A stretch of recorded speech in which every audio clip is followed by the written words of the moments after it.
नमस्कार बच्चों, कक्षा 10वीं के प्राकृतिक संरचना एवं अपवाह तंत्र के इस पाठ्यक्रम के नए वीडियो में आप सभी का फिर से एक बार स्वागत। जैसा कि हम लोग पीछे भारत के प्राकृतिक विभागों का अध्ययन कर लिया है, जिसमें हिमालय, उत्तर भारतीय मैदान, प्रायद्वीप, तटीय प्रदेश, द्वीप समूह, ये सब का अध्ययन हम लोगों ने कर लिया था। अब आगे बढ़ते हैं और जैसा कि पहले से ही पता है कि हमें जो भी पाठ पढ़ना है उसमें तुलनात्मक अध्ययन करना है भारत और ब्राज़ील का। तो अब हम ब्राज़ील के प्राकृतिक विभाग का अध्ययन करने के लिए चल रहे हैं। तो ब्राज़ील के मानचित्र पर अगर नज़र डालते हैं तो आपके ध्यान में आएगा कि ब्राज़ील का अधिकांश भाग उच्च भूमियों, पठारों और छोटे छोटे पर्वतों से व्याप्त है। बच्चों, जो आप देख रहे होंगे यहाँ पर, यहाँ आप मानचित्र में देख रहे होंगे, तो मानचित्र में आपको दिखाई दे रहा होगा कि ये जो पीला भाग दिखाई दे रहा है, ये जो पीला भाग दिख रहा है, ये ब्राज़ील की उच्च भूमि है। जो भी पीला भाग दिखाई दे रहा है ये ब्राज़ील के उच्च भूमि है। जैसा कि मानचित्र में आप लोगों को दिखाई दे रहा होगा कि ब्राज़ील का अधिकांश भाग इस पीले रंग में रंगा हुआ है। कहीं गहरा पीला है, कहीं हल्का पीला है और कुछ हल्का लाल है। तो ये जो पीले भाग हैं और लाल रंग के दिखाए गए हैं मानचित्र में, ये सब ऊंचाई वाले भाग हैं। तो ब्राज़ील का उच्च भाग है, उच्च भूमि है, जैसा कि यहाँ पर नीचे लिखा हुआ है, ब्राज़ील उच्च भूमि। तो इससे हमें पता चलता है कि ब्राज़ील का अधिकांश भाग पर्वतों और पठारों से व्याप्त है। छोटे छोटे पर्वत हैं, पठार हैं। ब्राज़ील में लंबे चौड़े और ऊंचे पर्वत नहीं हैं, बहुत ऊंचे पर्वत नहीं हैं। यहाँ पर आप लोगों को दिखाई दे रहा होगा, ये जो छोटे छोटे भूभाग दिखाई दे रहे हैं, तो ये छोटे छोटे पर्वत हैं, ज़्यादा ऊंचे और बड़े पर्वत नहीं हैं। सॉरी। उत्तर की ओर अमेजन नदी का मैदान और दक्षिण पश्चिम में पराग्वे नदी के उद्गम स्थल से के प्रदेश छोड़कर ब्राज़ील में विभिन्न विस्तृत मैदानों का अभाव है। तो उत्तर में आप देख रहे होंगे, यहाँ पर जो हरी भूमि दिखाई दे रही है, ये अमेजन नदी का मैदान है। ये जो दिख रहा है बच्चों आप लोगों को, अमेजन नदी का मैदान, जैसा कि लिखा हुआ है अमेजन नदी का मैदान। तो उत्तर और उत्तर पश्चिम में अमेजन नदी का मैदान है। इसके अलावा पराग्वे और पराना नदियों का मैदान है। यहाँ पर आप लोगों को दिखाई दे रहा होगा पराग्वे नदी और यहाँ पर पराना नदी। तो ये जो मैदानी भूभाग दिखाई दे रहा है, ये पराग्वे और पराना नदियों के विस्तृत मैदानी भाग है। इसके अलावा तटीय प्रदेश हैं, जैसा कि ये आप लोग ये समुद्र दिखाई दे रहा है, तो इसके किनारे के भाग को हम तटीय प्रदेश के नाम से जानते हैं। ये तटीय प्रदेश है। तो इस तरह से ब्राज़ील के जो मुख्य रूप से 4 विभाग बनाए गए हैं: उच्च भूमि, ब्राज़ील का कगार, तटीय प्रदेश, मैदानी प्रदेश और द्वीप समूह।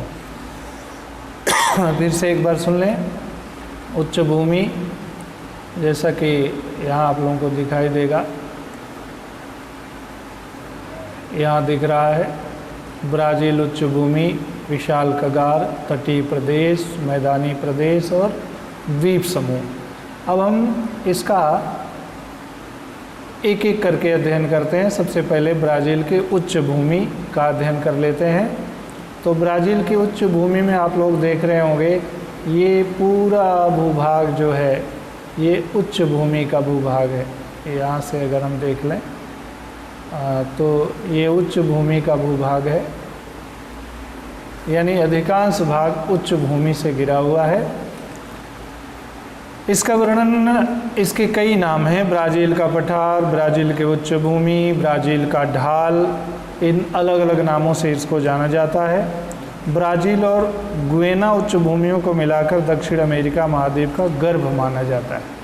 बच्चों एक और उच्च भूमि है, आप लोगों को यहाँ दिखाई दे रहा होगा, गुयेना उच्च भूमि यहाँ दिख रहा होगा।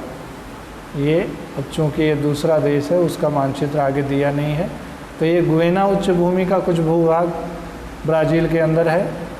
यहाँ पर गुयेना देश है, ये सूरीनाम है, ये फ्रेंच गियाना है, ये वेनेजुएला है, ये कोलंबिया है। तो इस तरह से गुयेना उच्च भूमि और ब्राज़ील उच्च भूमि, जैसा कि आप देख रहे हैं, गुयेना उच्च भूमि और ब्राज़ील उच्च भूमि, ये दो उच्च भूमियाँ हैं। ऊपर उत्तर की तरफ गुयेना उच्च भूमि, नीचे ब्राज़ील उच्च भूमि। इन दोनों को मिलाकर दक्षिण अमेरिका महाद्वीप का गर्भ माना जाता है। गुयेना उच्च भूमि, ब्राज़ील उच्च भूमि दोनों को मिलाकर दक्षिण अमेरिका महाद्वीप का गर्भ माना जाता है। गुयेना उच्च भूमि का भाग, मुख्य भाग वेनेजुएला में है। ये जो आपने देखा गुयेना उच्च भूमि, तो गुयेना उच्च भूमि का भाग ख़ास तौर से वेनेजुएला में है। और ये उच्च भूमि फ्रेंच की ओर, फ्रेंच गियाना तक फैली है, पूर्व की ओर, यानी वेनेजुएला से फ्रेंच गियाना तक, यहाँ तक आप देख रहे हैं ये उच्च भूमि है। तो फ्रेंच गियाना तक इसका विस्तार है, फैलाव है। गुयेना उच्च भूमि ब्राज़ील के उत्तर में रोरैमा, पारा और अमापा इन राज्यों में फैली है। यहाँ पर बच्चों जो ब्राज़ील के प्रदेश हैं, रोरैमा, अमापा और पारा, ये 2-3 प्रदेश हैं जो प्रदेश में ये उच्च भूमि आती है। ब्राज़ील में इस उच्च भूमि का कम ऊंचा भाग आता है, लेकिन ब्राज़ील का सर्वोच्च शिखर पिको डी नेबलिना ब्राज़ील और वेनेजुएला की सीमा पर है। ऐसे तो इसका जो ज़्यादा ऊंचाई वाला भाग है वो वेनेजुएला में है, लेकिन और इसका कम ऊंचाई वाला भाग ब्राज़ील में आता है। लेकिन जो इस उच्च भूमि का, गुयेना उच्च भूमि का, या ब्राज़ील की सबसे ऊंची चोटी जिसको हम कहते हैं, जिसका नाम है पिको डी नेबलिना, यहाँ पर देख रहे होंगे आप लोग, यहाँ काला तिकोना जैसा बना है, पिको डी नेबलिना, ये ब्राज़ील का सबसे ऊंचा भूभाग है, ब्राज़ील का सर्वोच्च शिखर है। सर्वोच्च यानी सबसे ऊंचा शिखर है। इसकी ऊंचाई यहाँ पर लिखी हुई है, यहाँ इसकी ऊंचाई है, पिको डी नेबलिना की ऊंचाई है 3014 मीटर। ब्राज़ील उच्च भूमि के दक्षिण व पूर्व की ओर के भाग की ऊंचाई 1000 मीटर से अधिक है। इसका जो दक्षिणी भाग है और पूर्व का भाग है, इसकी ऊंचाई 1000 मीटर है, और अन्य भागों में इसकी ऊंचाई 500 से 1000 मीटर है। जो ब्राज़ील के उच्च भूमि है, इसमें दक्षिण और पूर्व की ओर का जो भूभाग है, इसकी ऊंचाई 1000 मीटर से अधिक है, और बाकी जो भूभाग है, ये सब भूभाग है, इसकी ऊंचाई 500 मीटर, 500 से 1000 के बीच है। उच्च भूमि की ऊंचाई उत्तर की ओर धीरे धीरे कम होती जाती है। ये जो ब्राज़ील की उच्च भूमि है, ये दक्षिण की ओर इसकी ऊंचाई, दक्षिण और पूर्व की ओर इसकी ऊंचाई ज़्यादा है। दक्षिण इस तरफ आया और पूर्व इधर आया, तो इस तरफ इसकी ऊंचाई ज़्यादा है, और जैसे जैसे हम उत्तर की ओर जाते हैं, इसकी ऊंचाई धीरे धीरे कम होती जाती है। इसलिए यहाँ ज़्यादा तीव्र ढाल नहीं है, ज़्यादा सीधी ढलान नहीं है। इस ढलान से बहने वाली अमेजन की सहायक नदियों द्वारा कई झरने और जलप्रपात इधर दिखाई देते हैं। बहुत सारी नदियाँ हैं बच्चों, आप देख रहे हैं, यहाँ पर एक नदी है, एक नदी यहाँ पर है, एक नदी ये है, एक नदी ये है, और ये नदी है। तो ये सब नदियाँ, कुछ नदियाँ इस अमेजन नदी में जाकर गिरती है, जो अमेजन नदी आप देख रहे हैं, अमेजन नदी के साथ जाकर मिल जाती हैं, और कुछ नदियाँ सीधे उत्तरी अटलांटिक महासागर में, ये जो उत्तरी अटलांटिक महासागर आपको दिखाई दे रहा होगा, इसमें जाकर मिल जाती हैं। यहाँ पर कई झरने और जलप्रपात हैं। उत्तर की ओर ढलान कुछ तीव्र होगी, पर अचानक नहीं है। उत्तर की ओर थोड़ी ढलान है, लेकिन ज़्यादा सीधी ढलान नहीं है। अनेक नदियाँ उच्च भूमि के उत्तर भाग में प्रारंभ होती हैं और अटलांटिक महासागर में जाकर गिरती हैं। बहुत सारी नदियां हैं जो इस उच्च भूमि से प्रारंभ होती हैं। ये जो उच्च भूमि आप देख रहे हैं, ये उच्च भूमि से प्रारंभ होती हैं और जा कर के अटलांटिक महासागर यहाँ आपको दिखाई दे रहा होगा, ये अटलांटिक महासागर में जाकर ये नदियाँ गिर जाती हैं। उच्च भूमि के दक्षिणी ढलान से पराग्वे, पराना, उरुग्वे आदि नदियों का उद्गम होता है और इसकी जो दक्षिणी ढलान है, आप देख रहे होंगे ये दक्षिण का भाग है, ये दक्षिण का भाग है। तो इसकी जो दक्षिणी ढलान है, इस तरफ की जो ढलान है, यहाँ से दो प्रमुख नदियाँ निकलती हैं। एक आपको दिख रहा होगा यहाँ पराग्वे नदी और यहाँ पर एक है पराना नदी।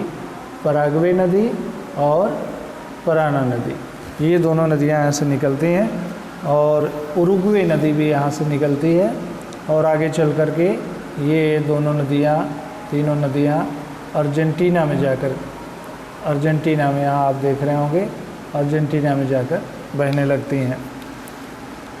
और उच्च भूमि की पूर्व की ओर की ढलान अधिक तीव्र और वह कगार की तरह दिखाई देती है। जैसा कि हमने जाना कि इधर की ढलान कम है, दक्षिण की भी ढलान कम है, लेकिन सबसे ज़्यादा ढलान इस तरफ है। ये ढलान बहुत तेज़ है, तो यहाँ कगार जैसा, किनारे जैसा बन गया है, कगार जैसा बन गया है, तो इसको हम विशाल कगार के नाम से जानते हैं। यह प्राकृतिक भाग भले ही क्षेत्र की दृष्टि से सबसे छोटा हो, ये जो कगार वाला भाग है, विशाल कगार, ये जो भूभाग है, ये बहुत छोटा सा प्राकृतिक विभाग है, लेकिन चूंकि ब्राज़ील की जलवायु पर इसका बहुत गहरा असर होता है, इसलिए इसको अलग प्राकृतिक प्रदेश के भाग में पढ़ते हैं। उच्च भूमि की पूर्व दिशा इस कगार के द्वारा अंकित है। उच्च भूमि, ये जो उच्च भूमि है, इसकी पूर्व दिशा कहाँ तक है बच्चों? तो हम कह सकते हैं कि कगार तक फैला है, कगार तक, और इस तरफ अमेजन नदी तक उच्च भूमि का फैलाव है, विस्तार है। इस भाग में उच्च भूमि की ऊंचाई 790 मीटर है। इस तरफ जो कगार की तरफ है, यहाँ उच्च भूमि की ऊंचाई 790 मीटर है। कुछ भागों में धीरे धीरे कम होने लगती है। साओ पाउलो से पोर्टो अलेग्रा के भाग में यह ऊंचाई सीधे एक ही ढलान में ख़त्म हो जाती है। साओ पाउलो और पोर्टे अलेग्रा, ये दो राज्य हैं, राज्यों के नाम हैं। यहाँ पर सीधी ढलान है। इस विशाल कगार के द्वारा दक्षिण पूर्वी व्यापारिक पवनों में के प्रवाह में बाधा आती है। बच्चों, इधर से ब्राज़ील में हवाएं आती हैं, इस तरफ से हवाएं आती हैं, इसको हम कहते हैं व्यापारी पवन। व्यापारी पवन ब्राज़ील के अंदर आती है इस तरफ से, तो ये कगार की वजह से ये हवाओं में बाधा आती है, जिसके कारण यहाँ इस प्रदेश में, इस भूभाग में अधिक वर्षा होती है। और जब इसको पार करके हवाएं इस तरफ आती हैं, तो हवाएं चूँकि ऊंचाई वाला भाग है, तो हवाएं ऊपर चली जाती हैं, इसलिए इधर वृष्टि छाया प्रदेश बन जाता है, जहाँ पर वर्षा बहुत कम होती है। इस प्रदेश के उत्तर की ओर के भाग का वर्णन अनावृष्टि चतुर्भुज के नाम से जाना जाता है। ये उत्तर पश्चिम का जो भूभाग है बच्चों, ये अनावृष्टि चतुर्भुज के नाम से जाना जाता है। यहाँ पर वर्षा बहुत कम होती है, क्योंकि ये विशाल कगार हवाओं को रोक लेता है। इधर वर्षा ज़्यादा हो जाती है, और जब ये हवाएं इस पार आती हैं तो उनमें वाष्प की मात्रा कम हो जाती है, फिर से वो वाष्पीकरण करने लगती हैं। तो यहाँ पर अनावृष्टि चतुर्भुज, अनावृष्टि यानी जहाँ वर्षा बहुत कम होती है, ऐसा चतुर्भुज, चार भुजाओं वाला एक प्रदेश निर्माण हो जाता है, जहाँ पर वर्षा बहुत कम होती है। तो बच्चों, आज हम लोगों ने दो प्रदेश का, ब्राज़ील के दो प्राकृतिक प्रदेश का अध्ययन किया, उच्च भूमि और दूसरा विशाल कगार। अब अगले वीडियो में तटीय प्रदेश, मैदानी प्रदेश और द्वीप समूह का अध्ययन करेंगे।